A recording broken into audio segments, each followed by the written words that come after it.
Assalamualaikum warahmatullahi wabarakatuh.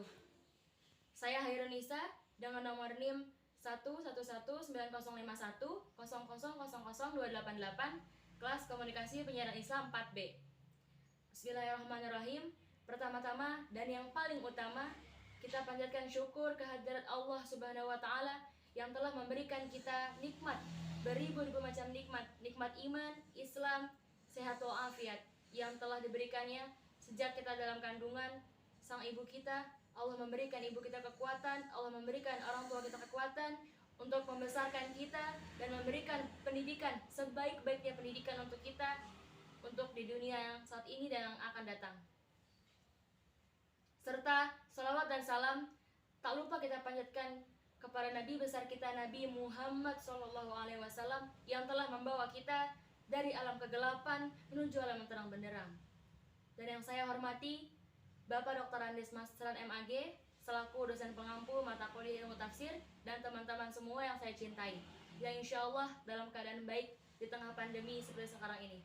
Kita doakan agar pandemi ini segera berlalu. Amin, amin ya rabbal alamin.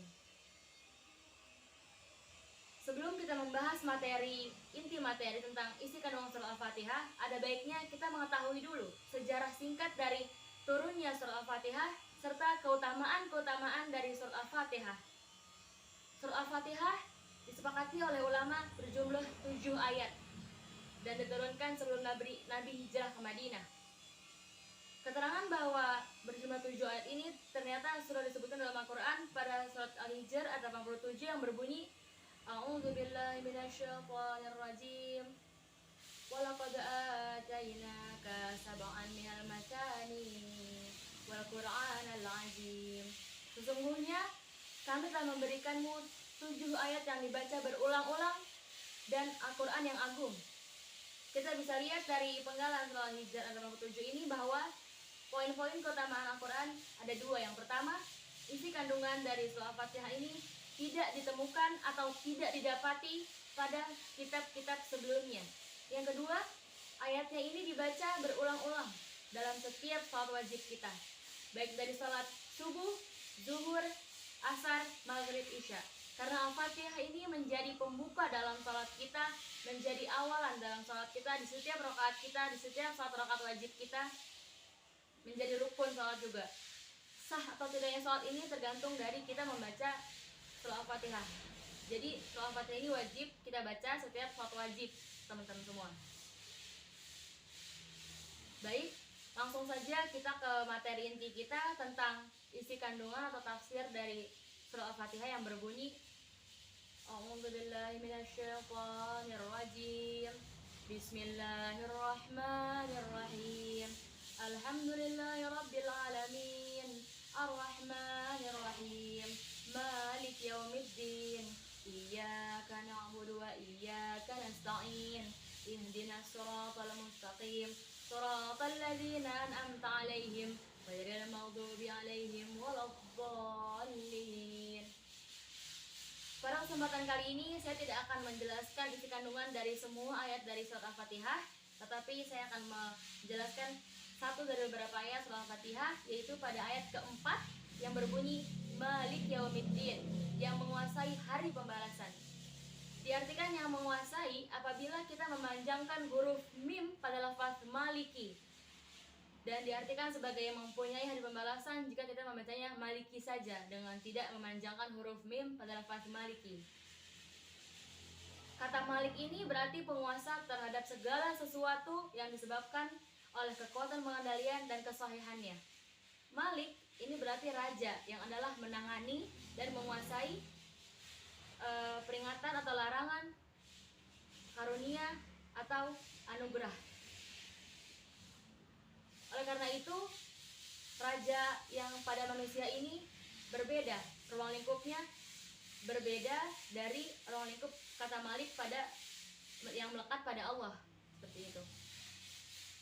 Dari hak-hak raja yang kita ketahui saat ini, bahwa hak raja ini berarti memberikan hukuman kepada rakyatnya yang membuat salah atau bertingkah laku yang buruk terhadap rakyat yang lain, dan memberikan imbalan atau pahala kepada atau berjasa kepada negaranya, maka akan diberikan imbalan atau imbalan berupa hadiah dari rajanya itu. Itulah hak yang kita ketahui pada ruang lingkup yang ada di dunia ini. Tapi hak itu tidak bisa kita samakan dengan kata Malik pada Allah ini, karena Allah ini adalah segalanya. Allah adalah penguasa, pemilik, pengatur, pengendali seluruh alam jagat raya ini, baik di daratan maupun di laut, baik di langit maupun di bumi, baik yang dekat maupun yang jauh.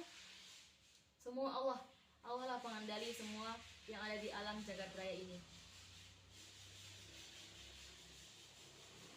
Sebagai contoh, kita lihat saja contoh kasus dari jika ada pengendara motor yang ugal-ugalan, atau kita sering menyebutnya dengan begal ya, yang sering kita lihat di tengah malam, beraksi tengah malam gitu, sering membuat resah warga dengan menyakiti atau merampas hartanya dengan cara mendadak gitu, menyakiti, melukai, bahkan sampai menghilangkan nyawa dari pengguna jalan yang lain, pengguna motor yang lain. Itu memang sangat meresahkan semua masyarakat sekitar dan warga-warga yang saat itu melihatnya, tapi dia tidak bisa berbuat apa-apa karena takut atau khawatir akan begal itu akan bertindak buruk juga kepada yang melihat itu dan ingin membela. Tetapi itu semua saat di dunia ini pasti ada lembaga-lembaga yang bertugas untuk menangkapnya. Jika tidak ketemu ya terus ditangkap, terus diadakan penyelidikan, dan ada juga lembaga yang bertugas untuk menjatuhkan dakwaan atau menjatuhkan hukuman, berapa hukuman yang pantas untuk si tersangka yang berbuat onar ini di masyarakat, seperti itu.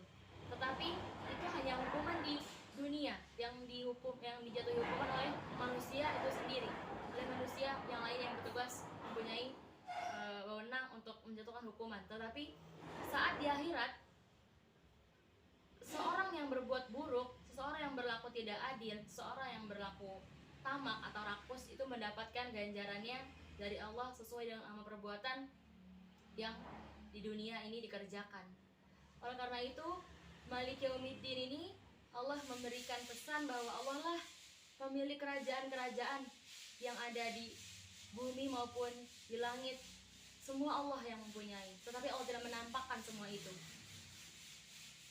Tapi saat di hari pembalasan nanti akan terlihat jelas, tidak tampak abu-abu atau tidak timbul kerancuan, bahwa Allah lah pemegang kekuasaan, Allah lah yang menjatuhkan, yang memberikan hukuman apa yang pantas terhadap hamba-hambanya yang berlaku tidak adil saat di dunia.